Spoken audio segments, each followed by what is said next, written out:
ജോസ്യൻ green ബ്ലോഗ്സിൽ സ്വാഗതം. തേൻകാലം വരവായി.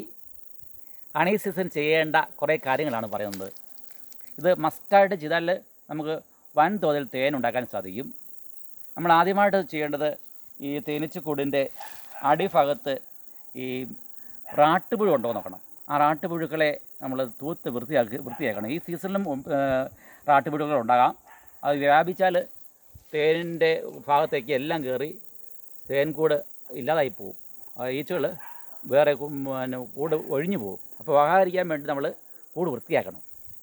പിന്നെ ചെയ്യേണ്ടത് ഈ അടകളെല്ലാം എടുത്ത് നോക്കിയിട്ട് അടകളിലെ കൂടുതൽ ഈ ആണീച്ചകളുടെ സാന്നിധ്യം ഉണ്ടെന്ന് നോക്കണം. ആണീച്ചകളുടെ സാന്നിധ്യം ഉണ്ട്. ആ ആണീച്ചകളുടെ ഭാഗം കട്ട് ചെയ്ത് നമുക്ക് ഹണി ചേമ്പറിലേക്ക് കൊടുക്കാം.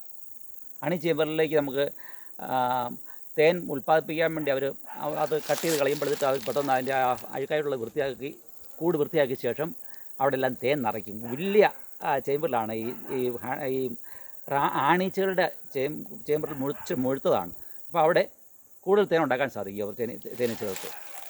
പിന്നെ നമ്മൾ കൂട് മൊത്തമായിട്ട് എപ്പോഴും കൂടിൻ്റെ താഴത്തെ ഭാഗത്ത് നീറുകളൊക്കെ കയറാതിരിക്കാൻ നോക്കണം. അതിനുവേണ്ടി നമ്മൾ എന്തെങ്കിലും ഗ്രീസോ കരിയോലോ ഒക്കെ തേച്ചാൽ മതി. അതുപോലെ കൂടെ നമ്മൾ 2 ആഴ്ചയിൽ ഒരിക്കൽ ശ്രദ്ധിക്കുകയും തേനെടുക്കുകയും ചെയ്യണം. മഴ വന്നാലാണ് കുഴപ്പം. മഴ അത് ദൈവത്തിൻ്റെ കൈകളിലാണ്. ബാക്കിയെല്ലാം നമ്മൾ ശ്രദ്ധിക്കുക, കൂട് ശ്രദ്ധിക്കുക. ഇനിയും കൂട് പിരിക്കേണ്ട സമയമല്ല, തേനെടുക്കേണ്ട സമയമാണ്. അത് ആഴ്ച തേൻ്റെ വരവനുസരിച്ച് നമുക്ക് ആഴ്ചയിൽ എടുക്കാം. ഒന്നാമത്തെ ചേമ്പ് നിറഞ്ഞെങ്കിൽ വേണമെങ്കിൽ ഒരു ചേമ്പൂടെ കൊടുക്കാം. പേടിയുള്ളവർ ഇതുപോലെ പറയണോ, ഭയമുണ്ടെങ്കിൽ നമുക്ക് ഇതുപോലത്തെ എന്നാടാ ബിവെയിൽ ഉപയോഗിക്കുക. ഞാൻ ബിവെയിൽ ഉപയോഗിക്കുന്നില്ല. സാവകാശം ഉപയോഗിച്ചാൽ ഒരു കുഴപ്പമില്ല. ഇവിടെ ഇങ്ങനെ പോയി നോക്കണം. കണ്ടോ, ഇവിടെ പൊടിയോ വല്ലതും ഉണ്ടെങ്കിൽ നമ്മൾ തൂത്ത് വൃത്തിയാക്കണം. ഇത് വെക്കാൻ വേണ്ടി ഒരു സ്റ്റാൻഡ് കൂടെ ഉണ്ടെങ്കിൽ എളുപ്പമുണ്ട്. എന്നാണ് വെക്കുന്നത്? ഇങ്ങനെ കൈ വെച്ചിട്ടെ. അപ്പോൾ അങ്ങനെ ചെയ്യുന്നു. ശരിക്കും വെച്ച് ഇങ്ങനെ കോണ് വെച്ച് മുറിക്കുന്ന രീതിയിലാണ്. ഇങ്ങനെയോ? അയ്യോ, ഇത് എപ്പോഴും ഉണ്ട്. ഇത് ഉണ്ട്, വണ്ടുണ്ട്. വണ്ടെടുത്ത് കളയാൻ പോകും. വണ്ടിനകത്ത് ഇവിടെ കണ്ടോ? കാണോ ഈ വണ്ടിനൊക്കെ ഇതൊക്കെ എടുത്ത് കളയണം. ഇതൊക്കെ റാട്ടിലേക്ക് കയറി റാട്ടിൽ നശിപ്പിക്കാവുന്നതാണ്.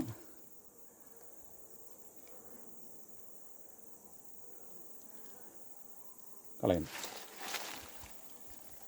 ഇനി നമ്മളിത് കൂട് വൃത്തിയാക്കാൻ വേണ്ടി നമ്മളൊരു ബ്രഷൊക്കെ ഉണ്ടെങ്കിൽ നല്ലതാണ്.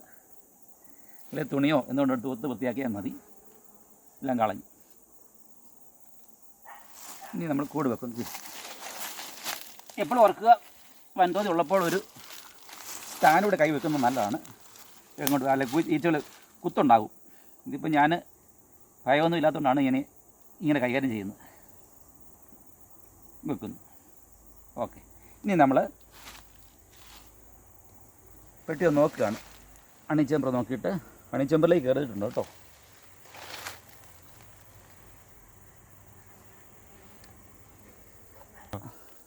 അത് കാണണം. എടാ, നല്ല വെള്ള അടയാളം ഉണ്ടാക്കാൻ തുടങ്ങിയിട്ടുണ്ട്.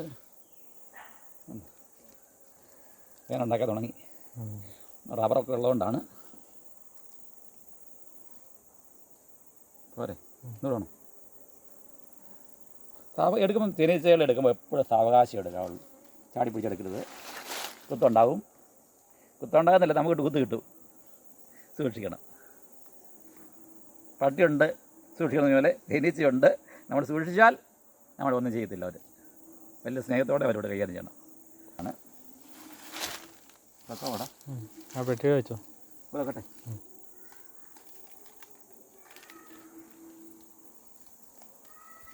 ഉണ്ടോ? ബൂട്ട് ചേമ്പറാണ്. എവിടെ എടുക്കട്ടെ? സൈഡിൽ നിന്ന് പറഞ്ഞെടുത്തു. നമ്മൾ ഏറ്റവും സൈഡിലെ ഒന്ന് ഊതിക്കും. വേണ്ട, ഉദാഹരിക്കുന്നുണ്ട്. ഞാൻ എടുക്കുകയാണ്. സാവകാശം എടുക്കുക.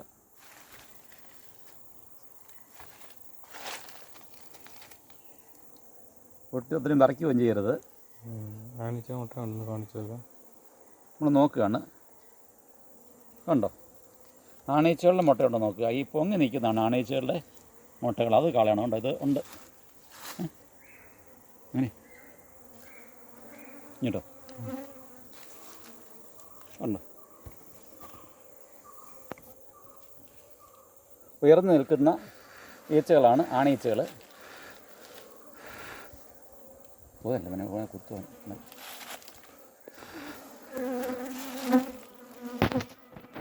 എടുക്കാൻ വേണ്ടിയാണ്. കളയണം. വെക്കട്ടെ, പറയട്ടെ. ആ ഭാഗം വെട്ടിക്കളയണം. വെട്ടിക്കളയുന്നതായിട്ട് പിന്നെ കളഞ്ഞോ? അങ്ങനെ കാണിക്കാം. സ്മോക്കർ എടുത്തിട്ട്, പക്ഷേ ലാമ്പില്ല.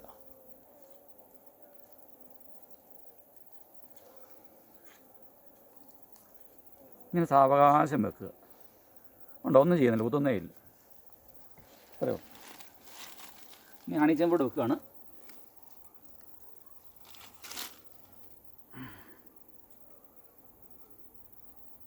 ഇത് നോവിക്കാതെ വെച്ചാൽ ഒരു വിഷയമില്ല.